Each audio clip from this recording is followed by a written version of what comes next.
먹지도 말고 망지지도 말라 너희가 죽을까 하노라 하셨느니라. 뱀이 여자에게 이르되 너희가 결코 죽지 아니하리라. 너희가 그것을 먹는 날에는 너희 눈이 밝아져 하나님과 같이 되어 선악을 알 줄 하나님이 아심이니라. 여자가 그 나무를 본즉 먹음직도 하고 보암직도 하고 지혜롭게 할 만큼 탐스럽기도 한 나무인지라. 여자가 그 열매를 따먹고 자기와 함께 있는 남편에게도 주매 그도 먹은지라. 이에 그들의 눈이 밝아져 자기들이 벗은 줄을 알고 무화과 나뭇잎을 엮어 치마로 삼았더라. 그들이 그날 바람이 불 때 동산에 거니시는 여호와 하나님의 소리를 듣고 아담과 그의 아내가 여호와 하나님의 낯을 피하여 동산나무 사이에 숨은지라.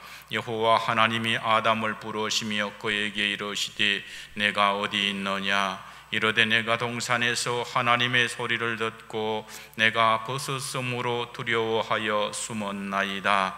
이르시되 누가 너의 벗었음을 내게 알렸느냐. 내가 네게 먹지 말라 명한 그 나무 열매를 내가 먹었느냐.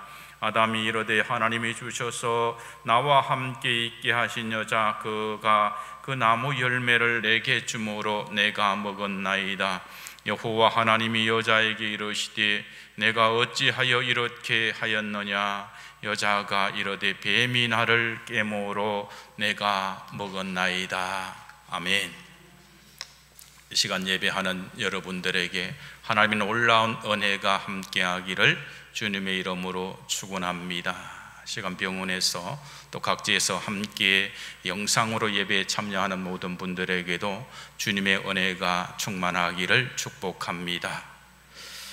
오늘은 창세기 3장 1절에서 13절의 말씀으로 제 바이러스는 어디에서 오는가라는 제목으로 말씀의 은혜를 나누고자 합니다.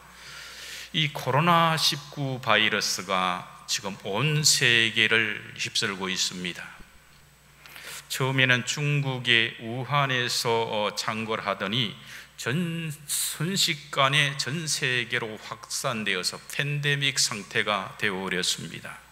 전문가들의 연구에 의하면 코로나 바이러스는 인간에게 없고 야생 동물에게만 있었는데 어떤 변이 과정과 중간 숙주를 거쳐서 사람에게 전파 감염된 것이라고 합니다. 그런데 이 바이러스는 세균보다 거의 50분의 1에서 100분의 1 크기로 작기 때문에 광학 현미경으로는 볼 수가 없고 전자 현미경으로만 그 모습을 확인할 수 있다고 합니다. 그런데 이 아주 미세한 코로나 이 바이러스가 감염 속도가 엄청나고 또 파괴적인 힘이 있어서 인체 내에 들어오게 되면 온 몸의 기능을 약화시키고 무력화시키면서 고통을 주다가 급기야는 사람에게 죽음을 주기도 하고 또 치료되어도 막대한 그러한 기능이 약화되게 그렇게 한다고 합니다. 지금 우리들이 백신을 맞게 되는데 백신은 이 바이러스를 약화시키거나 죽인 거예요. 그래서 이전에 몸 안에 있는 면역 체계가 여기에 대해서 미리 준비하고 연습할 수 있도록 하는 것이 바로 백신인데 이 약화되었거나 죽인 이 백신이 몸 안에 들어왔는데도 불구하고 몸이 아파서 너무 고통스러운 상태가 되는 거죠. 그래서 실제로 바이러스가 들어오게 되면은 몽둥이로 얻어맞는 것처럼 힘들고 고열을 시달리다가 죽기도 하는 것입니다. 그런데 이 강력한 힘을 가진 이 코로나 바이러스는 자체적으로는 물질 대사를 하지 못한다고 합니다. 다른 살아있는 세포를 숙주로 삼아서 거기서 기생하면서 자가 정식을 한다고 합니다. 제가 오늘 이 코로나 바이러스로 말씀을 시작하는 이유는 이 코로나 바이러스, 사람의 눈으로는 보이지 않고 광학혁명으로 볼 수도 없어서 전자현미경으로만 겨우 확인할 수 있는 이 바이러스가 오늘 본문에서 창세기 3장에서 시작되는 제2의 전파 바이러스와 너무나 유사한 그러한 유사성을 지니고 있기 때문에 그렇습니다. 코로나 바이러스가 사람에게 없었고 야생동물인 박쥐에게서 중간 숙주를 통해서 사람에게 감염된 것처럼 제2의 바이러스도 사람에게 없었고 마귀에게 있었던 겁니다. 그런데 이 중간 숙주인 뱀을 통해서 사람에게 감염이 되었던 것입니다. 그리고 코로나 바이러스가 자체적으로 물질의 생명의 대사를 하지 못하는 것처럼, 그래서 다른 살아있는 생명체 세포를 숙주로 삼아서 기생하듯이 제2의 바이러스도 자체적으로는 정식을 할 수 없고 인간에게 있는 교만과 탐심을 숙주로 삼아서 정식하고 전파된다는 것입니다. 이런 점에서 사람의 눈에 보이지 않지만 치명적인 피해를 주는 코로나 바이러스는 또한 사람의 눈에는 보이지 않지만, 심지어 전자현미경에도 보이지 않지만 그러나 사람에게 죽음을 초래하는 제2의 바이러스를 이해하는 데 매우 유익한 것입니다.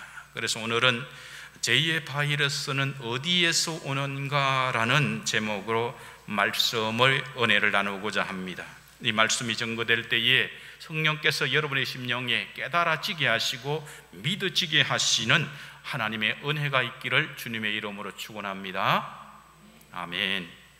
자, 죽음의 바이러스는 아담과 하와에게 없었던 것입니다. 그런데 에덴 동산에서 처음 감염이 되는 것입니다. 제 제2의 이 바이러스는 친근한 모습으로 다가옵니다.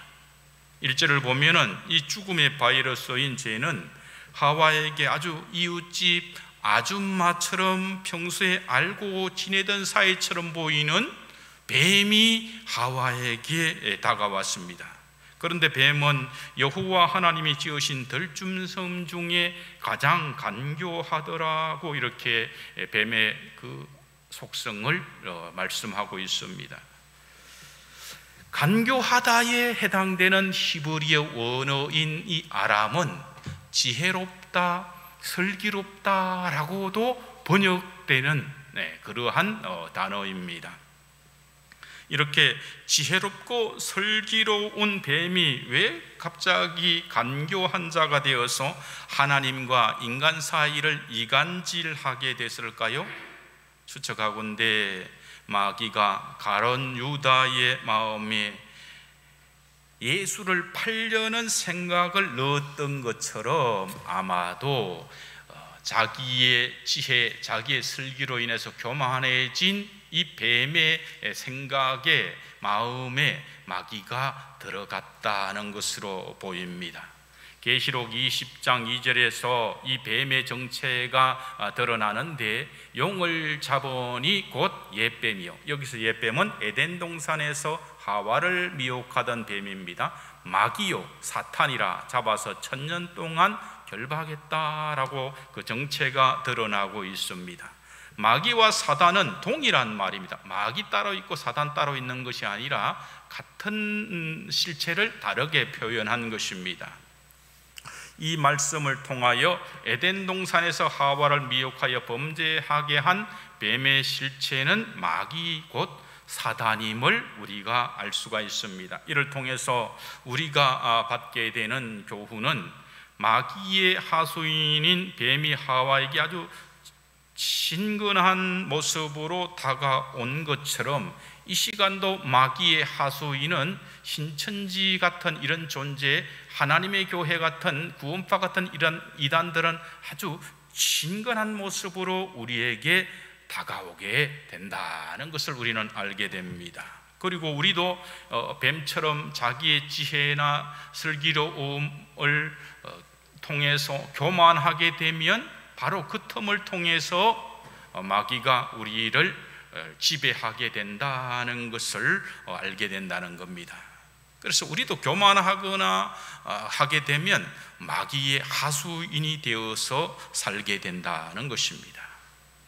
두 번째, 뱀은 하나님의 말씀을 왜곡하여서 하와를 시험하였던 것을 알게 됩니다. 1절 하반절을 보면은 뱀은 아주 간교했기 때문에 하나님이 참으로 너희에게 동산 모든 나무의 열매를 먹지 말라 하더냐라고 그렇게 하나님의 말씀을 과장하고 왜곡하여서 하와를 시험하고 있습니다. 이 질문은 이 하와가 하나님의 말씀에 대해서 얼마나 확실히 알고 믿음으로 신뢰하고 있는가라는 것을 확인하는 질문입니다.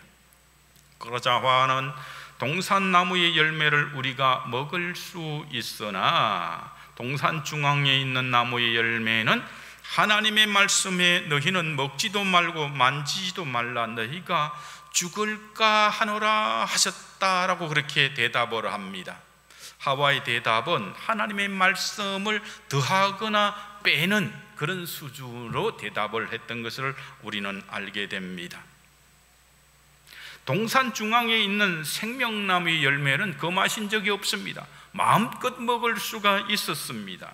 그런데도 불구하고 하와는 먹지도 말고 만지도 말라 너희가 죽을까 하노라 하고 선악과에 해당하는 그 얘기를 생명나무에까지 포함시켜서 그냥 퉁쳐서 말을 해버리고 있는 거예요.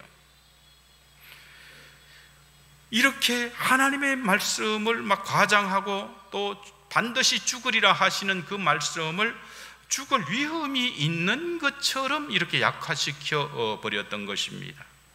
그러자 바로 하나님의 말씀에 든든히 서 있지 못한 이 하와의 틈을 타서 뱀이 이 마귀의 하수인으로 역사를 하기 시작을 합니다. 뱀이 여자에게 이르되 너희가 결코 죽지 아니하리라. 너희가 그것을 먹는 날에는 너희 눈이 밝아져 하나님과 같이 되어 선악을 알 줄 하나님이 아심이니라 라고 이렇게 말했습니다.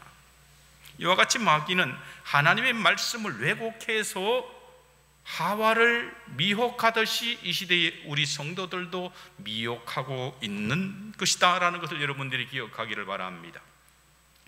계시록 16장 13절과 4절에 보면 또 내가 봄에 개구리 같은 새 더러운 영이 용의 입과 짐승의 입과 거짓 선지자의 입에서 나오니 그들은 귀신의 영이라 이적을 행하여 온 천하 왕들에게 가서 하나님 곧 전능하신 이의 큰 날에 있을 전쟁을 위하여 그들을 모으더라 그렇게 말씀을 합니다.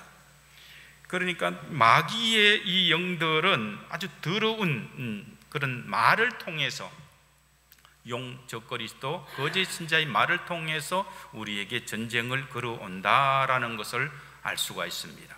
그런데 그냥 걸어오는 말로 끝나는 것이 아니라 큰 이적을 행하면서 하기 때문에 우리가 분별을 잘해야 하는 것입니다.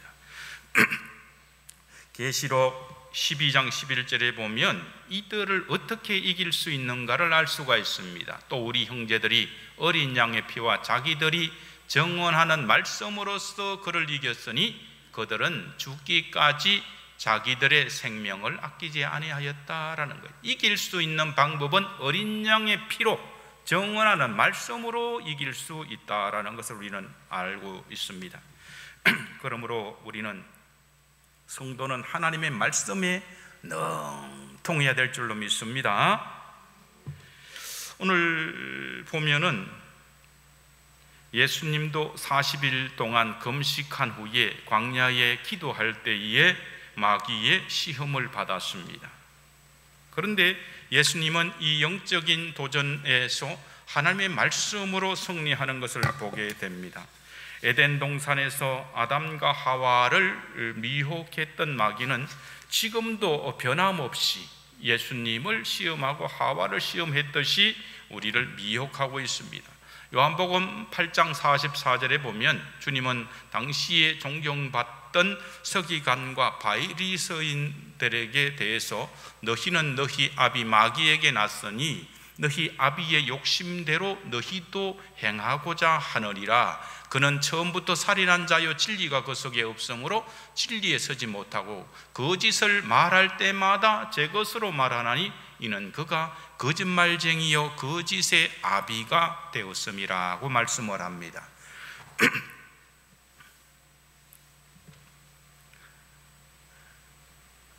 지금도 마귀 하수인들인 이단들은 성도들에게 접근할 때에 아주 능통한 자들처럼, 서기관과 바리새인들처럼 그렇게 말씀에 능통한 것처럼 말씀을 내가 가르쳐 주겠다라고 하면서 미혹을 하게 됩니다. 그렇다면 우리는 이런 자들에게 어떻게 대적해야 될까요? 요한 2서 1장 10절에서 11절에 누구든지 이 교훈을 가지지 않고, 여기서 이 교훈은 예수 그리스도가 구세주다라는 이 교훈을 가지지 않고 너희에게 나아가거든 그를 집에 들이지도 말고 인사도 하지 말라. 그에게 인사하는 자는 그 악한 일에 참여하는 자임이라고 그렇게 우리에게 가르쳐주고 있습니다. 이단을 가지고 설득하려고 하면 안 돼요.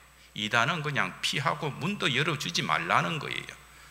예수님 정도로 말씀에 능통한 그러한 것이 되지 않은 상태에서 뭔가 전도하려고 했다가는 오히려 역으로 감염되는 일이 있기 때문에 그렇습니다. 그래서 이 말씀을 통해서 우리는 자신이 하나님의 말씀에 능통해야 된다는 것을 우리는 교훈 받아야 합니다. 자신이, 여러분들이 만약에 에덴 동산에 있었다면 이 뱀이 말씀을 왜곡하여서 시험하는 것을 이길 수 있었을까? 여러분 자신들을 돌아보기를 바랍니다. 우리는 예배 중에 선포된 말씀을 정말로 얼마나 갈급한 심령으로 듣고 그 말씀에 얼마나 정말로 아멘으로 대답하고 순종하는가 자신을 돌아봐야 되는 겁니다. 그런데 많은 교인들이 설교는 짧으면 짧을수록 좋다라고 여깁니다. 예배 시간에 집중하지 않아요. 예배 시간에 설교 도중에 전화가 오면 전화를 받아요. 전화가 우선이기 때문에 그래요. 이 치열한 이 말씀이 선포되는 이 순간에 딴 생각을 하기도 하는 거죠. 그리고 많은 교인들이 시간이 없고 바쁘다는 핑계로 성경을 읽지 않습니다. 이것은 무기 없이 전쟁터에 나가는 군사와 같이 매우 위험한 것입니다. 예수님은 마태복음 13장 23절에서 천국에 대한 비유를 하는데, 좋은 땅에 뿌려졌다는 것은 말씀을 듣고 깨닫는 자니 결실하여 어떤 것은 100배, 어떤 것은 60배, 어떤 것은 30배가 되느니라고 말씀을 해요. 여기서 좋은 땅에 뿌려진 것은 말씀의 씨인 거예요. 그러니까 지금 말씀이 여러분들에게 지금 예배를 통해서 선포될 때에 이 말씀을 깨닫는 것이 좋은 땅에 뿌려졌다는 거예요. 깨달았으면 결실을 해야 되는 거죠. 말씀이 너무나 중요하다, 말씀에 능통해야 된다, 이걸 알았다면 말씀을 읽기에 열심으로 내고 이 말씀의 전신갑주를 입어야 한다는 것입니다. 그런데 이 결실로 이어가지 못하고 실천하지 않으면 아무 소용이 없는 그림의 떡이 되는 겁니다. 호세아 6장 3절에 우리가 여호와를 알자, 힘써 여호와를 알자, 이렇게 말씀을 합니다. 여호와를 힘써 알아야 돼요. 영생은 그리스도 예수를 아는 게 바로 영생인 거예요. 영생으로 연결되는 거죠.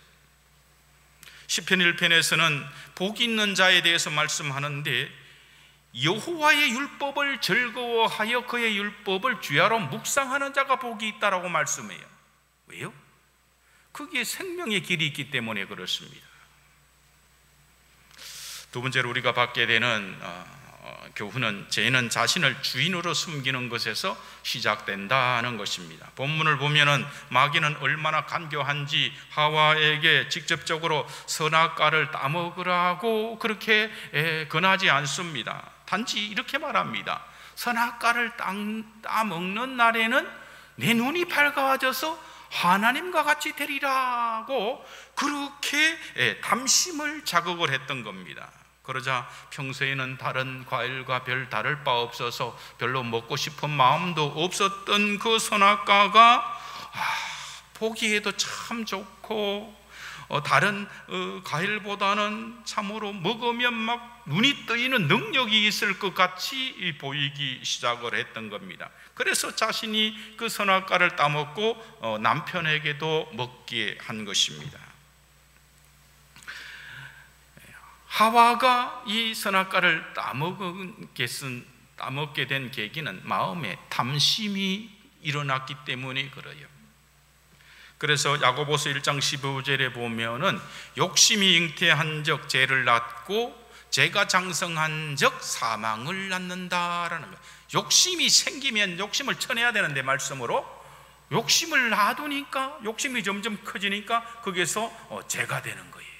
그런데 죄가 점점 커지면 그때부터는 사망이 들어오게 되는 겁니다. 결국은 이 죄의 본질은 하나님을 주인으로 인정한 것이 아니라 자기가 주인이 되려는 데서 시작되었다는 것을 우리는 알 수가 있습니다. 그래서 죄는 하나님을 섬기지 않고 자기 자신을 섬기는 것이 바로 죄입니다.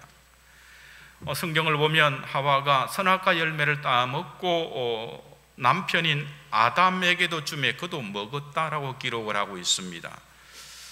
그런데 우리가 참 생각해 봐야 할 것은, 아담은 도대체 이 하와가 선악과를 따먹을 때에 뭐 하고 있었는가? 뱀이 보기에 아담보다는 하와가 그렇게 좀 약해 보여서 말씀에 대해서 신실하지 못해서 요 여자가 좀 더 쉽겠다 싶어서 접근했다면, 말씀을 직접 받은 이 아담이 이 뱀이 이 말씀을 왜곡해서 하와를 미혹할 때에 막고 접근하지 못하도록 보호해야 되었음에도 불구하고 아담은 도대체 어디에서 뭘 하고 있었던 걸까요? 학자들은 이 점에 대해서 아담이 잠시 어디 볼일 보러 갔을 것이다 라고 그렇게 해석하기도 하는데, 오늘 성경의 본문을 보면 하와 옆에 아담이 옆에 있었음을 암시하고 있습니다. 4절에 보면 뱀이 여자에게 말할 때에 단순히 내가 라고 말하지 않고 너희가 라고 하는 복수로 그렇게 지칭을 하고 있습니다. 5절에서도 너희가 라고 그렇게 말을 합니다. 그리고 6절에 보면은 여자가 그 열매를 따먹고 자기와 함께 있는 남편에게도 주매 하는 것으로 보아서 이 하와 옆에 남편인 아담이 함께 있었음을 우리는 암시한다는 것을 우리는 알게 됩니다. 그런데 아담이 왜 이 자리에서 하와를 잘 보호하지 못했는가를 성경은 설명하지 않고 있습니다. 그러나 확실한 것은 하와가 이것을 먹고 난 뒤에 바로 죽지 않는 모습을 본 이 아담도 따라서 이 선악과를 먹음으로 말미암아 그 책임은 함께 지게 되었다라는 것을 알게 됩니다. 세 번째 보면 죄의 결과는 아주 비참하게 나타납니다. 첫째 결과는 자신을 부끄럽게 여기게 되었습니다. 7절에 보면 이에 그들의 눈이 밝아져 자기들이 벗은 줄 알고 무화과 나무 잎을 엮어 치마로 삼았더라고 합니다.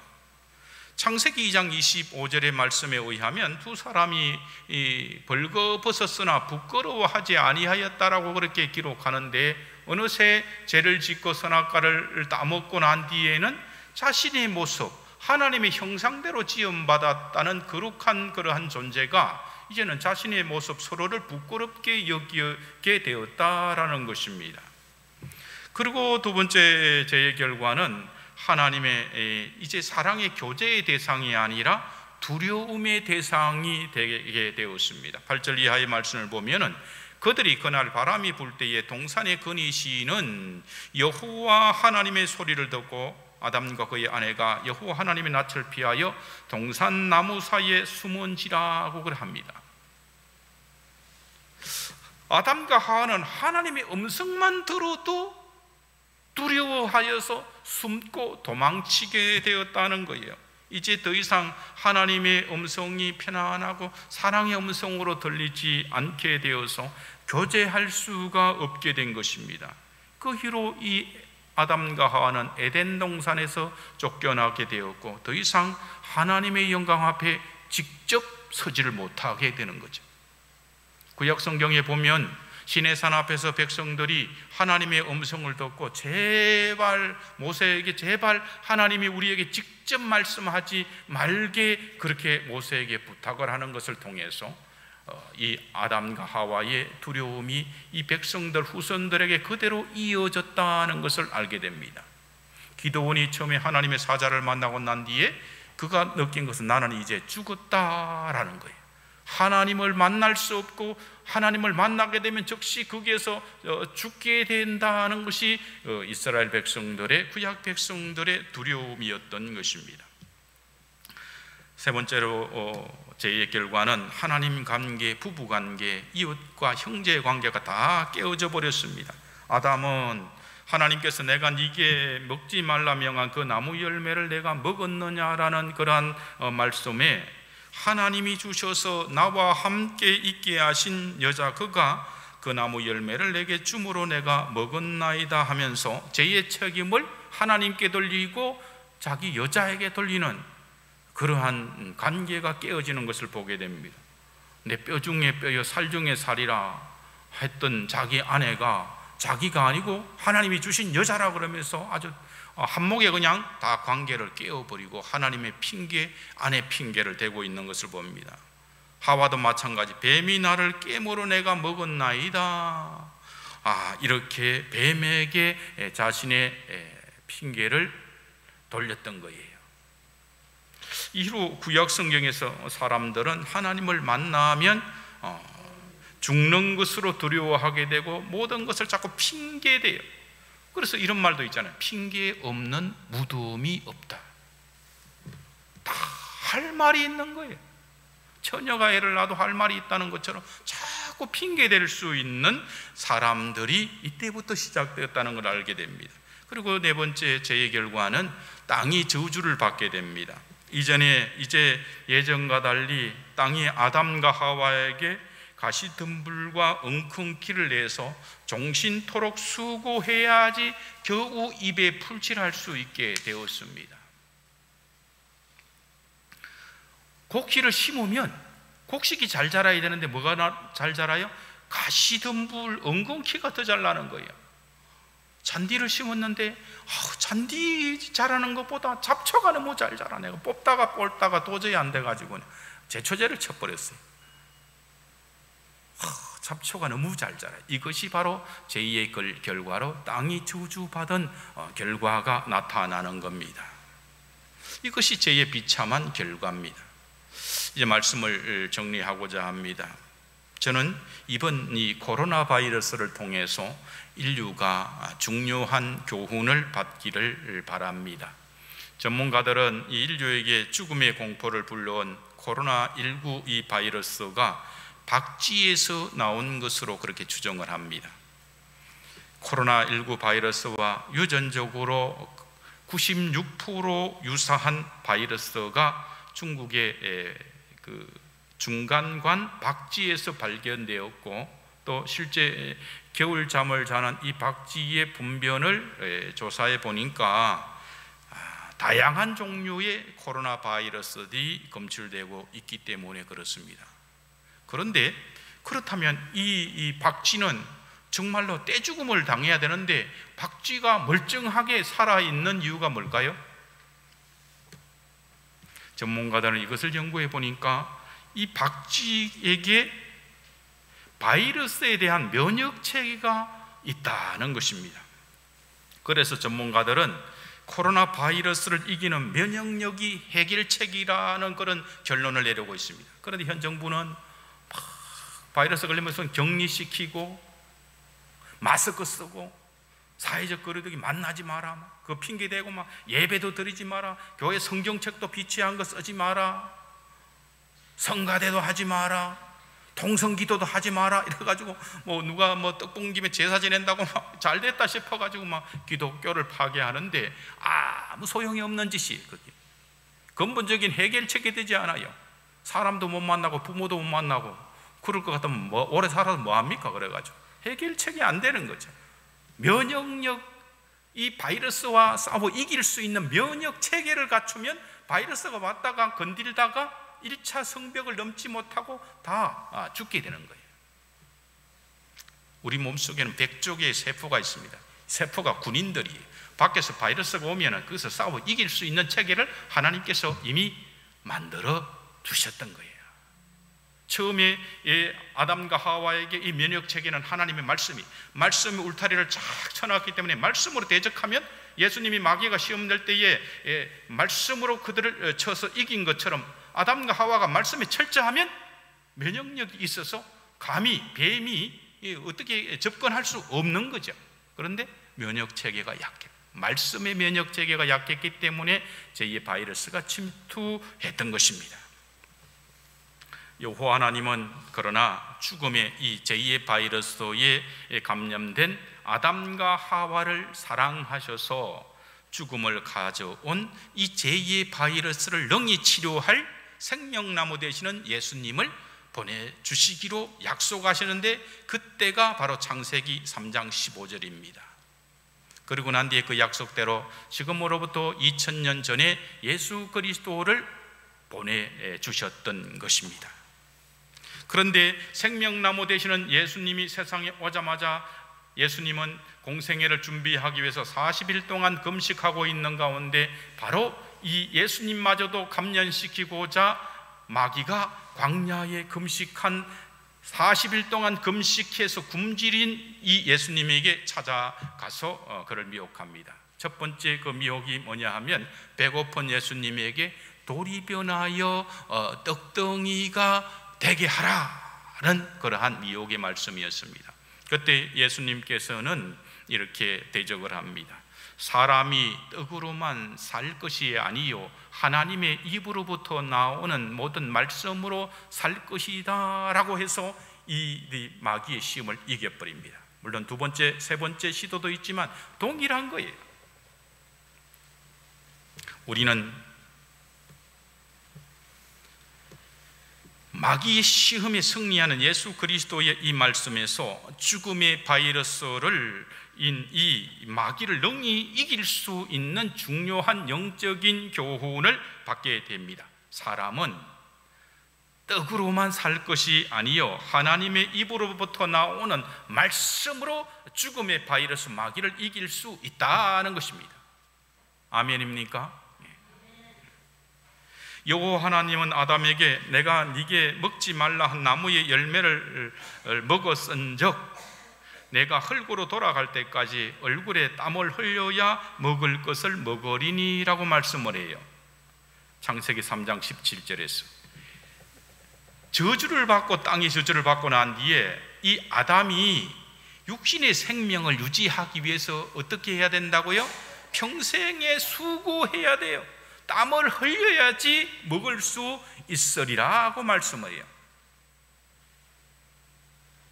육신의 생명을 유지하는 음식을 구하는데도 이렇게 수고하고 평생에 땀을 흘려야지 먹고 살 수가 있는데 하물며 영원한 생명을 유지하기 위해서는 우리가 무엇을 먹어야지 살 수가 있는 겁니까? 주님은 말씀합니다. 사람이 떡으로만 살 것이 아니요 하나님의 입에서 나오는 말씀으로 살 것이다 라고 말씀을 하셨다는 거예요. 그러므로 우리는 하나님의 말씀, 영적인 만나를 먹는데 애쓰고 땀을 흘려야 되지 않겠습니까, 여러분?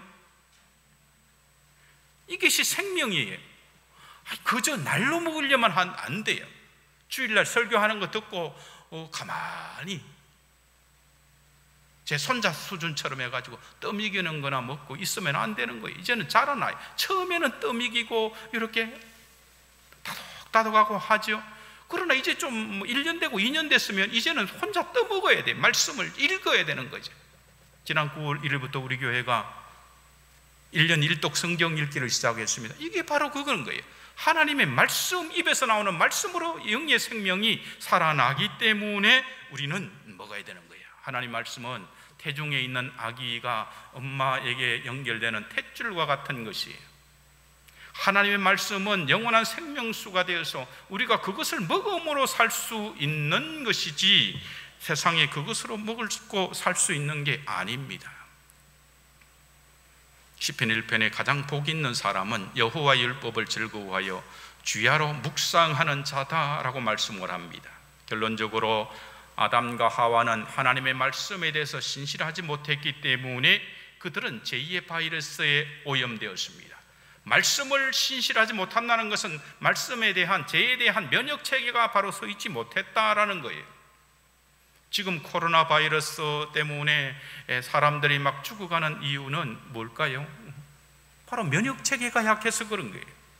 그런데 세상의 사람들은 코로나 바이러스가 심각한 것은 알지만은 제2의 바이러스가 심각한 것은 알지 못하는 거예요. 세상의 종교의 어떤 경전을 통해서는 이 제2의 바이러스 때문에 생명이 죽게 되었다라는 것을 말씀하고 있지 않기 때문에 그래요. 오직 하나님의 전자현미경인 성경의 말씀을 통해서 우리는 죽음의 바이러스에 어디서 왔고 그것을 그대로 두면 우리가 어디로 가는가를 알게 되는 것입니다.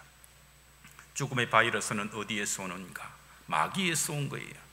뱀의 숙주를 통해서 우리의 탐심과 교만을 통해서 하나님과 같이 되려는 그것을 통해서 우리 안에 오염을 시키고 감염을 시켰던 겁니다. 이것을 다시 되돌리기 위해서 생명나무 되시는 예수 그리스도가 이 땅에 오셨고 우리는 그분의 말씀을 믿음으로 말미암아 이제는 면역체계가 활성화되어서 제2의 바이러스를 이기고 영원한 생명으로 이어가게 되는 줄로 믿습니다. 오늘도 여러분에게 주어진 하루 분량의 말씀을 꼭 읽으시고 또 이 말씀을 돌아가셔서 또 묵상하시고 또 유튜브를 통해서 말씀을 더 들음으로 심화 학습하시기를 바랍니다. 힘써 여호와를 알자고 호세아는 말씀하고 있습니다. 힘써 하나님의 말씀을 먹으려고 애쓰기를 바랍니다. 그저 그냥 대충 듣고 돌도 안 지난 어린아이처럼 있는 것이 아니라 여러분의 생명의 말씀, 영원한 생명의 말씀을 힘써 알아서 이 말씀을 주야로 묵상하며 즐거워함으로 주님 앞에서 아름답게 영원한 천국의 고향으로 들어가게 되시는 여러분 되기를 주님의 이름으로 축원합니다. 기도하겠습니다. 하나님 아버지 감사합니다.